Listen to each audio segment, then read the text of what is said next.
შემთხვევაში თქვენგანაც ხარჯებია გამჭირდება, რომ ეს პროექტი წარმოადგენენ აპრილში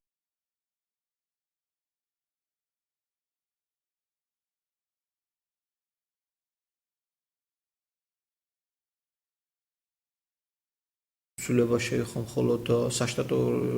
რიცხოვნობის ზრდისგან გამომდინარე, ანუ შესაბამისად გაიზარდა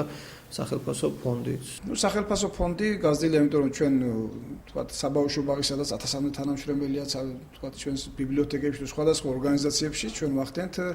ხელფასის მოწესრიგებას, ჩვენ ყავს სპეციალისტები, რომელსაც ხელფასი აქვს 200-დან 300 ლარამდე და ვფიქრობთ, რომ ეს საკმაოდ დაბალი ხელფასია და მათგანაც იყო სამართლიანი პრეტენზია, ამიტომაც